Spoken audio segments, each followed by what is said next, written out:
기독교의 역사관은 직선적인 역사관입니다. 그러니까 이 기독교의 역사관은 시작이 있고 끝이 있습니다. 하나님의 천지 창조로부터 이 땅이 시작이 되었고 예수님의 다시 재림하심으로 이 땅이 맞춰지는 것이 바로 성경에서 말씀하고 있는 역사입니다. 그래서 시작이 있고 끝이 있습니다. 사람이 태어날 때가 있으면 돌아갈 때가 있는 것처럼 모든 것에는 처음과 나중이 있다. 그래서 우리 예수님께서도 나는 처음이요 나중이라 이렇게 말씀하셨죠. 나는 알파요 오메가다 이렇게 말씀하셨습니다. 그렇기 때문에 이 기독교의 역사는 우리 개인을 두고 말할 때도 역시 마찬가지입니다. 한 사람이 이 세상에 태어나면 이 세상에 살다가 하나님이 정하신 때에 하나님의 나라로 가게 되어지는 그러한 그 인간의 역사를 가지고 있습니다. 오늘 사도 바울이 말씀하고 있는 그 예수님의 재림, 하나님의 천지 창조로부터 이 땅이 시작이 되었지만 예수님께서 이 땅에 다시 오시는 재림, 예수님이 2000년 전에 오시는 것을 초림이라고 하죠. 처음 오셨고, 그리고 우리 예수님은 다시 오신다고 약속하신 것처럼 우리 예수님이 다시 오시는 것을 재림이라고 합니다. 그래서 예수님께서 다시 오시게 되면은 그때가 되면은 이 세상은 이제 종말이다, 마지막이다. 그래서 이 세상이 하나님의 역사 속에서 맞춰지게 된다라고 하는 것이 기독교의 역사관입니다. 그래서 오늘 사도 바울은 어떠한 말씀을 하고 있냐면 이 세상이 맞춰진다, 말세가 된다, 마지막이 된다. 모든 것이 이제 하나님의 계획 안에서 중단이 되어진다라는 말을 들을 때에 마음이 흔들리거나 두려워하지 말라. 우리 예수님이 다시 오신다라고 하는 그런 말을 들으면은 무서워하는 마음을 갖지 말아라. 그 말을 오늘 2장에서 우리에게 들려주고 있는 것입니다.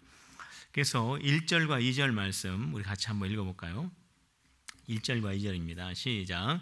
형제들아, 우리가 너희에게 구하는 것은 우리 주 예수 그리스도의 강림하심과 우리가 그 앞에 모임에 관하여 영으로나 또는 말로나 또는 우리에게 받았다가 하는 편지로나 주의 날이 이르렀다고 해서 쉽게 마음이 흔들리거나 두려워하거나 하지 말아야 한다라는 것이라.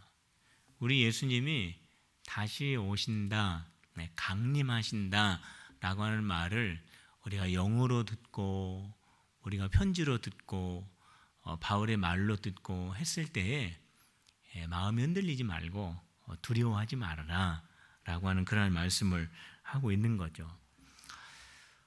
제가 중학교 때에 교회에서 휴거라고 하는 영화를 보여준 적이 있었습니다. 근데 그 휴거라고 하는 그 영화의 내용이 어떠한 것이냐면 종말의 때를 다루는 영화였습니다. 그래서 예수님을 안 믿는 사람들은 666이라고 하는 그 표를 다 이마에 받아가지고 살아갑니다. 그런데 예수님을 믿는 사람들은 666 표를 안 받는 거예요. 그래서 다 숨어 다니고 도망 다니고 피해 다니다가 그 사람들에게 붙잡히게 되면은 그 사람이 이제 목이 잘려가지고 죽게 되는 그러한 영화였습니다. 제가 중학교 때 그 영화를 봤거든요. 근데 온 교회 성도들이 다 모여서 봤습니다.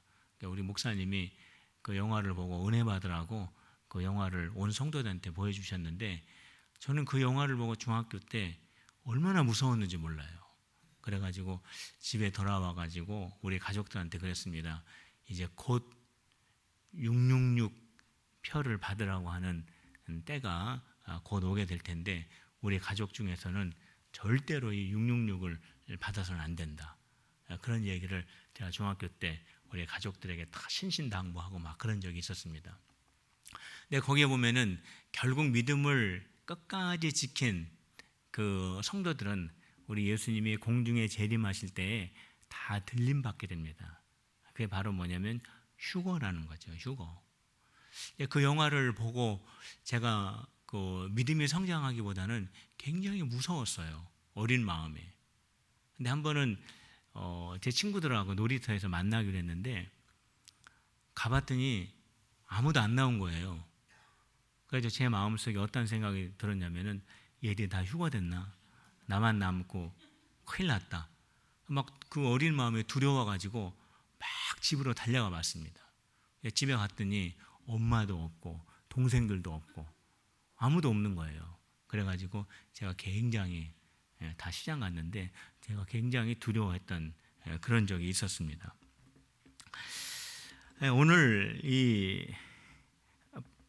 본문에서 바울은 무슨 말씀을 하고 있냐면은 우리 예수님이 다시 오신다. 성도들이 주님이 공중에 다시 재림하실 때에 그러한 말을 듣고 그러한 성경 말씀을 들을 때에 무서워하는 마음을 가져서는 안 된다. 흔들리는 마음을 가져서는 안 된다라고 하는 그러한 말씀을 하면서 우리 성도들은 그 예수님이 다시 오신다라고 하는 그 말을 들을 때에 눈여겨봐야 할 것이 있다라고 말씀을 했습니다. 우리 성도들이 무엇을 눈여겨봐야 되냐면 예수님이 언제 오신다고는 말씀을 하지 않으셨지만 예수님이 힌트를 주신 것이 있습니다. 그것은 뭐냐면 예수님이 언제 오신다고는 말씀하시지 않았지만 예수님이 오실 날이 가까워지면은 어떠한 일들이 일어난다라고 하는 것은 말씀해 주셨습니다. 그래서 사도 바울이 바로 그 예수님께서 말씀하신 이 세상의 징조를 눈여겨보아야 된다라고 하는 것을 사도 바울이 강조를 합니다. 그래서 예수님께서 오시는 때가 점점 가까워지면은 이 세상에 나타나는 현상이 있는데 두 가지를 말합니다. 그 첫 번째가 뭐냐면은 배교하는 일들이 일어나게 된다는 거예요. 이 배교라고 하는 것은 뭐냐면 세상 사람들이 하나님에 대해서 거부하는 그러한 일들이 일어나게 된다는 겁니다. 하나님을 믿지 않고 하나님을 거부하고 하나님을 멸시하는 그러한 일들이 이 세상에 많아지게 된다. 그것이 바로 우리 예수님이 오시는 때가 가까워졌다라고 하는 징조가 될 것이다. 그렇게 말씀을 했고요. 두 번째 증거가 있습니다. 그것은 뭐냐면 자기 자신이 하나님이다라고 말하는 사람들이 생겨난다는 거예요. 오늘 그 말씀이 어디 있냐면은 4절 말씀이 있습니다. 우리 4절 한번 봅시다. 우리 다 같이 읽어봅시다. 시작. 그는 대적하는 자라 신이라고 불리는 모든 것과 숭배함을 받은 것에 대항하여 그 위에 자기를 높이고 하나님이라고 내세우느니라. 자기가 하나님이라고 주장하는 사람들이 많이 생긴다라는 거예요. 그러니까 예수님이 오실 때가 점점 가까워오는 그 나타나는 현상 두 가지. 첫째는 하나님에 대해서 배교하는 일이 생기고, 두 번째는 내가 하나님이다 라고 하는 사람들이 많이 생겨나게 되는데 바로 이러한 현상에 주목을 하라는 겁니다. 예수님이 다시 오시고 이 세상이 마지막이 된다라고 하는 그 말을 들을 때 아이고 무서워라, 이 세상이 끝나면은 어떻게 되는가, 이란 마음을 갖는 것이 아니라 우리 그리스도인들은 예수님이 오실 때 나타나는 현상들을 잘 보라는 거예요. 그 징조들을 잘 보라는 겁니다. 예수님께서 다시 오실 때 거짓 선지자들이 많이 일어나게 됩니다. 그런데 이 거짓 선지자들이 많이 일어나면서 이들이 큰 표적을 행합니다. 큰 능력을 행합니다. 많은 기적들을 보여주면서 믿는 사람들까지 다 미혹하게 될 것이다. 예수님께서도 마지막 때에 이러한 징조들이 있을 거다라고 말씀을 하셨죠. 예수님도 그러한 말씀을 하셨고 사도 바울도 그러한 말씀을 하셨습니다.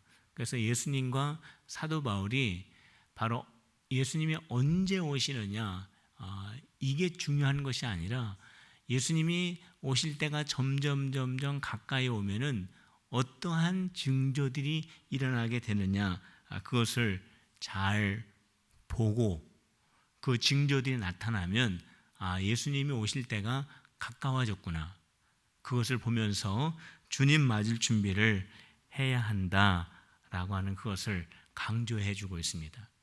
우리의 외모를 단장하게 하고 우리의 심령을 정결하게 준비해서 우리 주님 오실 때에 주님을 잘 맞이할 수 있는 저와 여러분들이 되어야 한다라고 오늘 성경 말씀에 우리에게 말씀해 주고 있습니다. 2000년도에 독일의 이데아라고 하는 종교 잡지에서 이 세상에 자기 자신이 하나님이라고 주장하는 사람이 몇 명인가를 공식적으로 조사를 했는데 몇 명일 것 같습니까? 공식적으로 자기 자신이 하나님이다라고 발표한 그 사람이 이 세상에 몇 명이냐면은 1,500명이 있다고 합니다. 그러니까 지금으로부터 15년 전이니까 지금은 더 많이 늘어났겠죠. 그러니까 많은 사람들이 자기 자신이 하나님이라고 그렇게 주장을 하고 있다라는 거예요. 그렇기 때문에 우리 성도들이 이러한 현상을 보면서 주님 오실 때가 점점 가까워 오고 있구나라고 하는 이 징조를 보면서 우리의 마음과 우리의 심령을 주님 앞에 잘 준비해서 신랑 되신 예수님이 오실 때를 잘 준비하고 기다리는 삶을 살아야 되는데, 오늘 본문 말씀에 어떠한 것을 지적하고 있냐면 성도들이 우리 주님 오실 때를 잘 기다리는 그러한 삶을 살 때에 사탄이 성도들이 잘 기다리는 삶을 살지 못하도록, 우리 주님이 오실 때를 잘 준비하지 못하도록 역사를 한다라고 하는 것을 오늘 우리에게 말씀을 해줍니다. 자, 사탄이 어떻게 성도들에게 역사를 하냐면 우리 예수님이 말씀하시고 사도 바울이 오늘 성경에서 우리에게 교훈을 하는 것처럼 예수님이 오시는 그 징조들을 우리가 잘 보고 그 징조들을 우리가 잘 분별하면서 우리 주님 오실 때를 준비를 해야 되는데, 사탄은 어떻게 하냐면은 주님이 오실 그 징조들을 보지 못하게 한다는 겁니다. 그러니까 성도들의 신경을, 성도들의 집중력을 다른 데로 돌리도록 하는 것이 바로 사탄의 전략이라고 하는 것을 말씀해 주고 있습니다. 자, 9절과 10절 말씀을 우리 한번 같이 읽어봅시다. 우리 9절과 10절입니다. 시작. 악한 자의 나타남은 사탄의 활동을 따라 모든 능력과 표적과 거짓 기적과 불의의 모든 속임으로 멸망하는 자들에게 있으리니 이는 그들이 진리의 사랑을 받지 아니하여 구원함을 받지 못함이라. 자, 이 마지막 때에 성도들이 예수님이 오실 것을 준비해야 되는데 이 마지막 때에 악한 자가 등장을 하게 되어서 그 악한 자가 능력을 나타내고 기적을 보이고 큰 표적을 보이면서, 자 봐라, 이러한 능력과 이러한 표적과 이러한 기적들을 봐라, 이것이 바로 내가 하나님이라고 하는 증거가 되지 않겠느냐라고 그렇게 말하는 사람들이 많아진다라는 겁니다. 그러면은 사람들이 그 사람이 행한 기적, 표적, 능력 행함 이런 것들을 보고 정말 저 사람이 하나님인가 라고 오해하면서 그런 사람들을 쫓아가는 그러한 일들이 많이 생기게 되는데, 바로 이러한 것이 바로 사탄이 우리 주님의 오실 징조들을 보지 못하게 하고 악한 자를 보면서 우리 주님의 오실 때를 기다리지 못하게 하는 그러한 그 사탄의 전략이라고 하는 거예요. 오늘 우리가 이 말씀 속에서 꼭 정리를 해야 될 것이 하나 있습니다. 자, 그것은 무엇이냐면은 하나님의 영이 함께 하시면은 능력이 나타납니다. 기적이 나타납니다. 표적이 나타납니다. 하나님의 능력, 예수님의 능력, 성령의 능력이 함께 하시게 되면은 거기에 기적도 나타나고 표적도 나타나고 큰 능력도 나타나게 되어 있어요. 그것은 분명한 사실입니다. 자, 그런데 이거를 거꾸로 한번 생각해 봅시다. 자, 무슨 말씀이냐면 능력이 나타납니다. 표적이 나타납니다. 기적이 나타납니다. 그렇다고 해서 이 모든 것이 다 하나님의 능력이 함께 있기 때문에 나타나는 것이냐? 그것은 아니다 라고 하는 것을 우리가 여기서 정리를 할 수 있어야 돼요. 왜 그렇습니까? 오늘 우리가 읽은 본문 말씀에 보면은 악한 자도 그러한 능력과 표적과 기적들을 통하여서 믿는 자들을 미혹하기 때문이다 라고 하는 그 말씀이 있기 때문에 그래요. 하나님의 능력이 있으면, 하나님의 영이 함께 하시면 능력과 표적과 기적이 나타나지만, 거꾸로 말해서 능력과 표적과 기적이 있다고 해서 이게 모두 다 하나님의 능력에서 나오는 것이다라고는 우리가 생각해서는 안 된다라는 겁니다. 그렇기 때문에 우리가 마음속으로 정말 사모하는 마음으로 하나님의 능력과 하나님의 기적과 하나님의 표적을 구하는 마음은 참 좋은 마음이에요.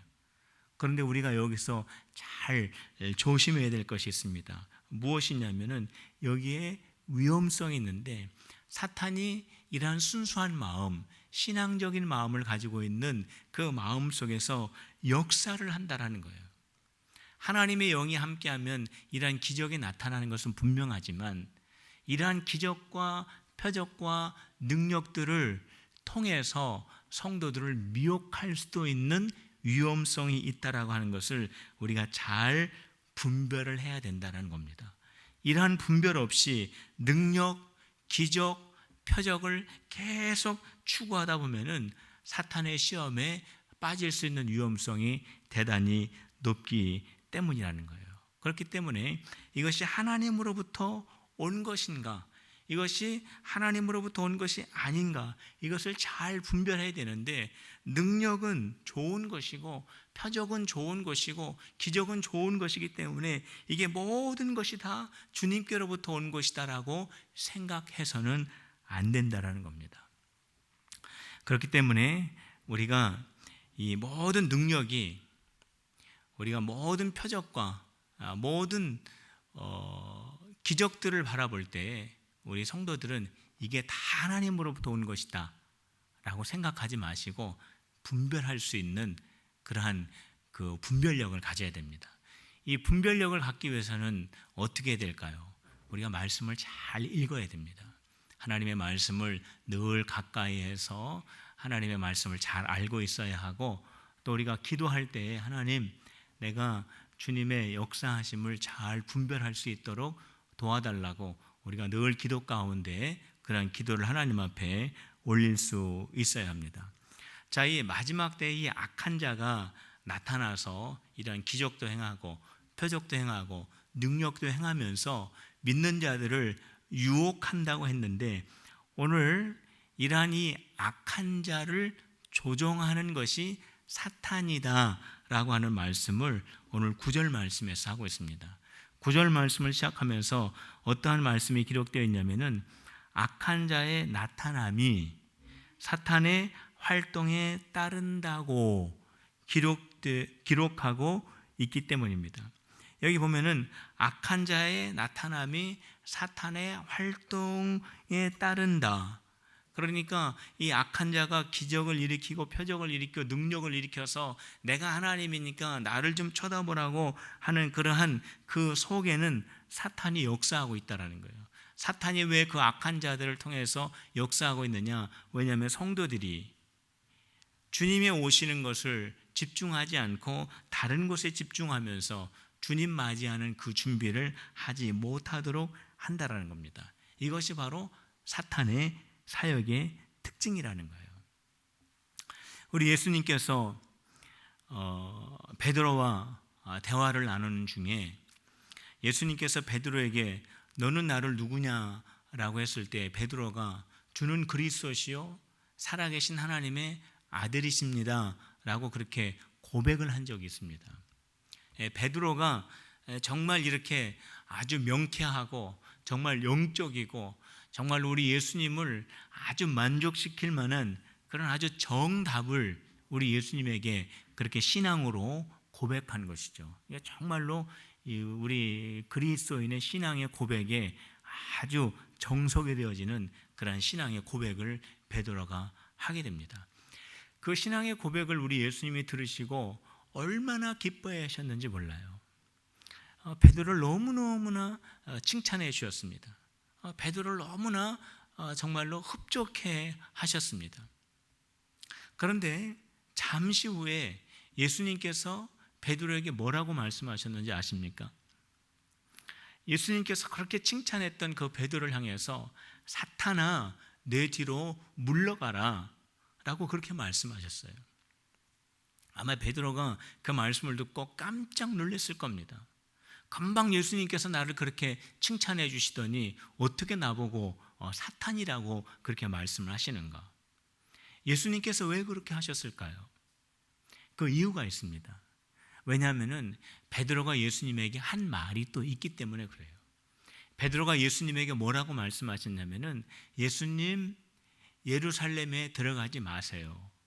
예루살렘에 들어가면은 예수님 사람들에게 붙잡혀서 죽게 된다고 말씀하시는데 절대 들어갈 수 없습니다. 예수님 십자가에 못 박힌다라는 얘기 하지 마세요. 예수님 절대로 그 일이 예수님에게 일어나서는 안 됩니다. 앞으로는 다시는 그런 말 해서는 안 됩니다. 내가 그때는 가만히 있지 않겠습니다. 베드로는 정말 예수님을 보호하고 싶은 마음으로 베드로는 예수님을 지키고 싶은 마음으로 생각하고 예수님에게 그렇게 말씀을 드렸는데 예수님이 바로 그 말씀을 듣고 베드로에게 사탄아 내 뒤로 물러가라 그렇게 말씀을 하셨습니다. 왜 그렇습니까? 베드로가 예수님을 생각하면서 이야기한 것 같지만은 지금 베드로가 한 그 말을 통해서 예수님께서 하나님으로부터 받은 그 하나님의 거룩한 그 사명을 지금 베드로의 말 때문에 지금 집중력이 떨어지고 있다는 거예요. 지금 예수님께서 하나님께서 준비하신 구속 사역의 그 사역을 위해서 가야 할 그 목적지가 있고 그 길이 있는데 베드로의 그 말이 예수님의 가야 할 그 길을 흐트러뜨리고 방해하고 있기 때문에 그렇다는 거예요. 하나님의 사역, 하나님의 말씀, 하나님의 능력 이러한 것들을 집중하지 못하도록 베드로가 하였기 때문에 예수님께서 그 베드로를 향해서 사탄아 내 뒤로 물러가라. 너는 하나님의 일을 생각하지 않고 사람의 일을 생각한다. 우리 예수님께서 베드로에게 그렇게 마음을 가지시고 말씀을 한 것입니다. 바울이 오늘 이 말씀을 보면은 이 사탄의 이 역사들이 어떠한 자들을 통해서 일어나게 되냐면 불의한 자들을 통해서 사탄의 역사들이 일어난다라고 말씀합니다. 이 사탄의 역사가 아무한테나 일어나는 게 아니라는 거죠. 불의한 사람들을 통해서 사탄의 역사가 일어난다는 거예요. 근데 그 불의한 사람들은 어떠한 사람이냐? 하나님의 말씀을 받아들이지 않는 사람이다. 10절과 11절에 기록이 되어 있습니다. 불의한 그 모든 속임으로 말미암아 멸망받은 자들, 하나님의 구원받지 못한 자들, 하나님의 말씀에 순종하지 않는 자들, 바로 그러한 자들을 통해서 사탄이 역사한다라는 거예요. 사탄이 제일 무서워하는 것이 한 가지 있습니다. 사탄이 뭐를 제일 무서워하냐면은 하나님의 말씀을 제일로 무서워해요.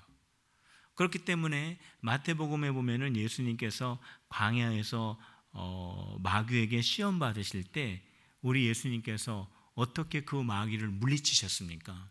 우리 예수님께서 40일 주야로 금식하시고 있을 때 정말로 육신적으로는 아무런 힘을 가지고 있지 않을 때 그 마귀가 예수님을 시험할 때 우리 예수님이 어떻게 그 마귀를 다 3번 다 물리치셨습니까? 하나님의 말씀으로 물리치셨거든요. 그러니까 하나님의 말씀은요, 마귀가 제일 무서워하는 게 하나님의 말씀이에요. 그렇기 때문에 사도 바울도 성도가 이 세상을 살면서 사탄의 많은 공격을 받게 됩니다. 이런 많은 공격을 받을 때에 성도가 성령의 전신갑주를 입으라고 그렇게 말씀을 하셨는데, 그 중에서 사탄을 무찌를 수 있는 성령의 검을 가지라고 그랬습니다. 그런데 그 성령의 검은 곧 하나님의 말씀이다라고 그랬어요.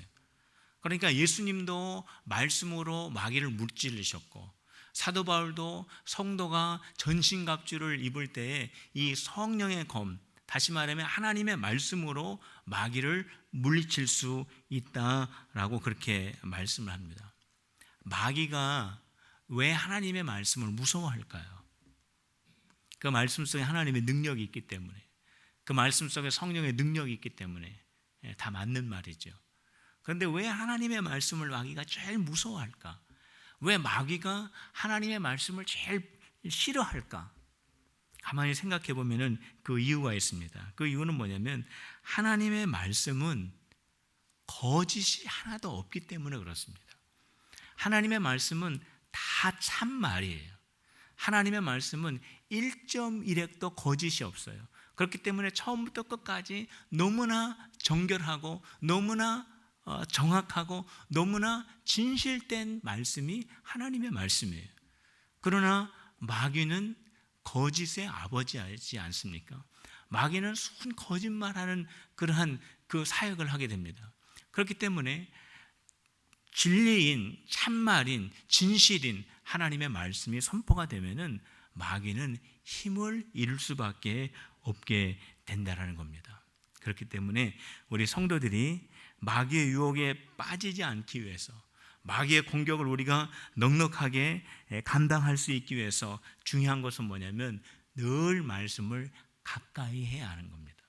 말씀을 늘 가까이 해서 읽고 그 말씀을 묵상하고 그 말씀을 우리의 심령에 차곡차곡 세울 때에 우리가 넉넉히 사탄의 유혹과 사탄의 공격을 물리칠 수 있는 겁니다. 마지막으로 사도 바울은 예수님의 재림을 기다리는 그 성도들은 꼭 잊지 말아야 될 것이 하나 있는데, 그것은 뭐냐면 나는 하나님으로부터 선택받은 주님의 자녀다, 구원받은 하나님의 자녀다라고 하는 이 사실을 잊지 말아야 된다라고 그렇게 말씀하고 있는 겁니다. 내가 하나님으로부터 택함을 받았고 주님이 나를 택하여 주셔서 내가 구원받아 하나님의 아들과 딸이 되었고, 그래서 우리 주님이 오실 때에 영광스러운 재림으로 우리 예수님이 오실 때에 그 영광의 자리에 우리 모두가 참여하게 된다라고 하는 이 사실을 잊지 말아라 라고 그렇게 말씀을 하고 있습니다. 우리 13절과 우리 14절, 우리 13절과 14절 우리 같이 한번 읽어봅시다. 시작.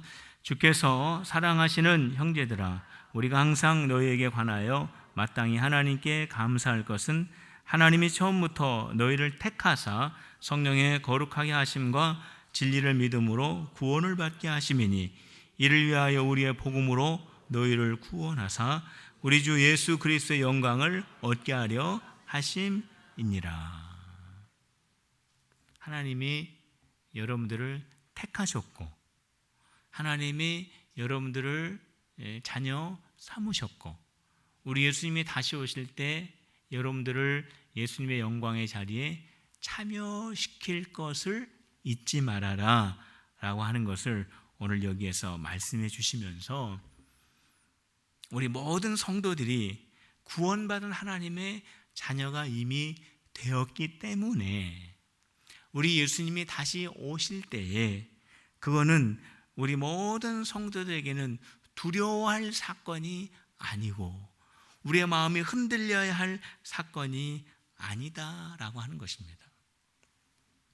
내가 좋아하는 사람, 내가 사랑하는 사람, 내가 정말로 보고 싶은 사람, 그 사람이 연락 없이 갑자기 나를 찾아왔을 때 마음이 흔들리나요? 막 두렵나요? 겁이 나나요? 그렇지 않죠. 내가 정말로 보고 싶었던 사람, 내가 정말로 사랑하는 사람, 내가 정말로 좋아하는 사람이 예고 없이 갑자기 나를 찾아오면은 그 기쁨은 2배, 3배가 되지 않습니까? 바로 이것과 같은 거예요.